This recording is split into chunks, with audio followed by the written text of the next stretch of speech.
Siempre desde chica me gustó sacar fotos, entonces cuando iba al colegio iba con una cámara Kodak de plástico gris. Pasando los años fui maestra y a los 30 decidí que me tenía que tomar un año sabático, que era la única forma de que podía aprender fotografía.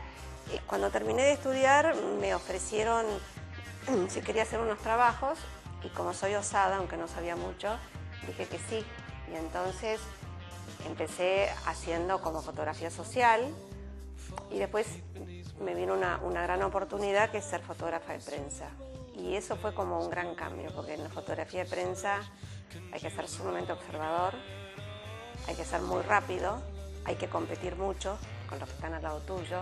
Y así como el segundo salto, que fue totalmente distinto, fue cuando empecé a hacer fotografía publicitaria. Y la fotografía publicitaria, el cambio en la fotografía era no solo pescar lo que veías, sino que tenías un concepto que pensar antes de sacar la foto. Había que pensar una idea, recrearla y llegar a obtener una imagen con respecto a lo que se quería decir. Que en realidad es lo que es hoy, ¿no? La fotografía en contemporánea, que viene una idea, un concepto y después viene la imagen. Nunca pensé que iba a ser fotógrafa. Siempre lo tuve adentro. Me parece que tampoco existía la posibilidad de que las mujeres fueran fotógrafas. Básicamente la fotografía en Argentina, dentro del trabajo, no del arte, era un tema de hombres. Y bueno, así como el 1,60 m partía con trípode, pantalla, máquina de fotos. Y bueno, eso hacía que fuera bastante fácil meterme en fotografía de prensa entre la gente, porque todos eran muy grandes.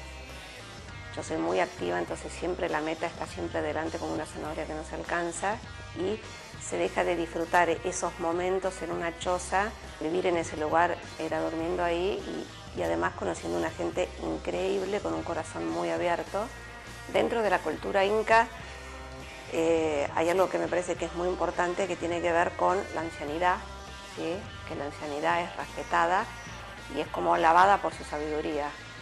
Y el cuidado de las hijas mayores hacia sus madres ancianas es algo que es muy afín a la maternidad, que es donde la maternidad es algo que se empieza y que no termina nunca, ¿no?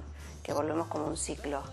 Y después también aprendí que la fotografía no solo hay que captar un momento, ¿no? Sino que hay que retener una imagen para el que la contempla. Siempre hay que pensar que hay tres implicados en la fotografía: el fotógrafo, el fotografiado y después viene el espectador, ¿sí? Cada uno va aportando sus propias emociones y su propio lenguaje y su propio mensaje a la fotografía. Transmitir una idea, ¿sí? Y que el otro se vea a sí mismo, un poco de él en la foto, y que además genere un compromiso al verla.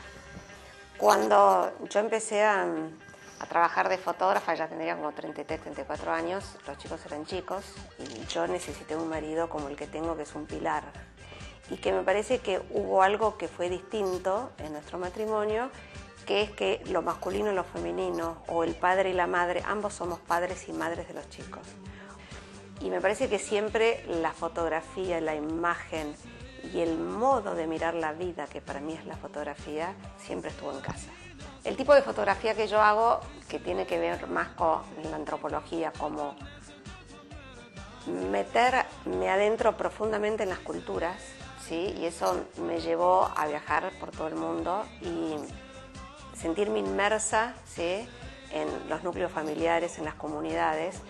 Hizo como que pudiera ver que en las comunidades de bajos recursos, lo que más me llamó la atención, que no pasa en otros países, es que el único proyecto de vida es la maternidad.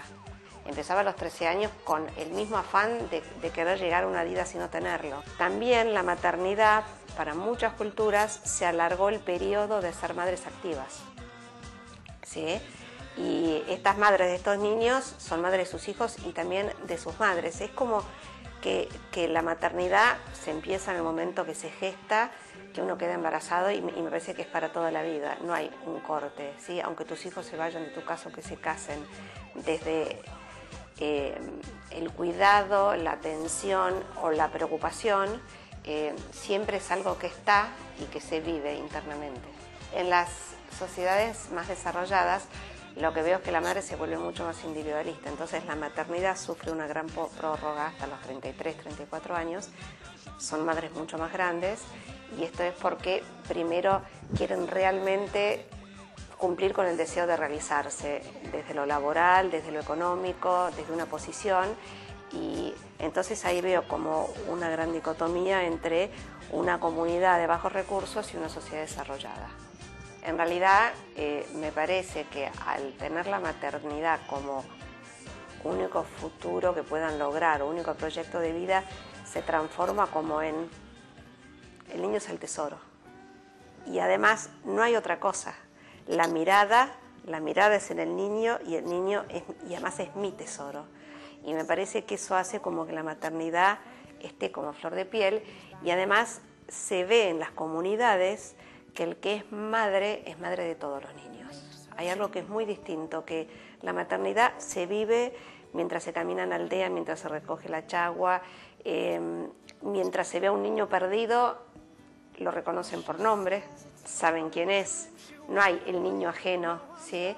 Y que me parece que es como de un valor humano que es muy distinto como en la sociedad desarrollada.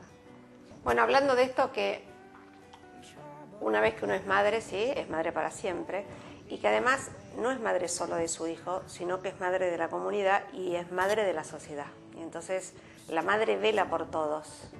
Y esto en el velar por todos, tengo así como algo fuerte, que fue cuando fui a los Wichís, a Formosa. Había un chico con una discapacidad mental muy leve, pero bueno, en esa comunidad no tenía la atención médica que requería. Y es un chico que es increíblemente bondadoso, y él se levanta a la mañana y tiene una o varias madres, ¿sí?, que lo van cubriendo a lo largo del día. Entonces él marcha por el potrillo y marcha con su delantal blanco. Ese delantal blanco es en un lugar donde el agua es cero, más en la época de que el Pilcomayo está abajo, y resplandece sobre esa tierra colorada, y cuando vuelve a su casa no se saca el delantal porque es su orgullo, y además ese delantal blanco impecable tiene una escarapela que no la usa solo en el Día Patrio, sino que se siente argentino. Pero además uno va viendo que mientras va caminando, todas las madres, ¿sí?, son madres de este chico. Si todos fuéramos madres de nuestra sociedad, cuando una madre vela por sus hijos, entonces velaríamos por una sociedad, así como todas las madres de la aldea velaban por este chico, y esto llevaría a un mundo mejor. Esta muestra que están viendo llevó alrededor de 2 años, y se pensó, ¿sí?, que había que visitar la Argentina y mostrar la Argentina en unos puntos muy diferenciados entre uno y otro, que reflejaran la realidad de la maternidad en Argentina. Una vez que diseñamos los lugares, había que ver cómo se hacía para entrar. No es fácil entrar en una comunidad mapuche ni en una comunidad wichí.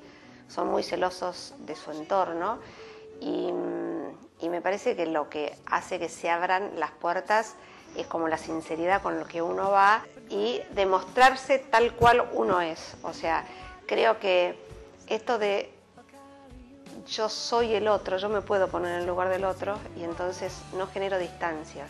Entonces, al no generar distancias, simplemente en un saludo, en un permiso o en un abrazo, o decirle que necesitas la ayuda, hace que se te abran las puertas, las casas, las comunidades. Me parece que tiene que ver siempre cómo uno está parado frente al otro. Eso hace que el otro se abra si uno se abre, si no sería imposible. Dentro de las comunidades así que estuve, que yo nunca había ido, fue una comunidad wichí que se llama El Potrillo, que Lola Llorente es una mujer excepcional, que lleva todo a unas mujeres a trabajar en la chagua o en el chaguar, para de esos sacar los hilos para hacer las carteras, y armó toda esta comunidad de trabajo. Y también con los mapuches en el Río Blanco, que también al ir ahí fue como una aventura porque no se podía llegar por la cantidad de nieve que había, y entonces mi marido llevaba la cámara arriba de la cabeza, y bueno, y llegamos, y en realidad son como muy celosos de su cultura, muchísimo, y entonces creo que lo que los conmovió era que teníamos nieve hasta la nariz y que en realidad solo queríamos llegar a ellos, y eso fue como, bueno, entren a casa, y ese manto blanco que lo cubría todo, los bueyes, ver que estas mujeres en la maternidad es tan fuerte, el abrazo o esto de de contener a un niño como empujar los bueyes, llevar la leña, ¿sí? Todo tiene como el mismo sentido, porque la maternidad se vive desde que se levanta hasta que se acuestan, digamos, en todas las instancias, ¿no? En el trabajo se vive también. Y después estuve en una aldea guaraní sobre el río Paraná, y fue muy impresionante porque tocaban unos oboes y unas flautas, y la sensación de caminar por la selva es la misma de la película de La Misión. Es como que por un rato nada cambió, y en ese silencio y en esa tierra colorada, la sencillez con que tocan los instrumentos y la belleza de sus voces con los maestros de música, fue muy conmovedor estar ahí y retratarlos, y luego volver al año, a los 2 años, con todas las fotografías en papel, y poder ir a visitarlos después que ellos abrieron sus casas, poder devolverles con una fotografía todo lo que habían hecho por mí, que en realidad siempre hacen más por uno de lo que uno hace por ellos, a través de la fotografía, en el aprendizaje.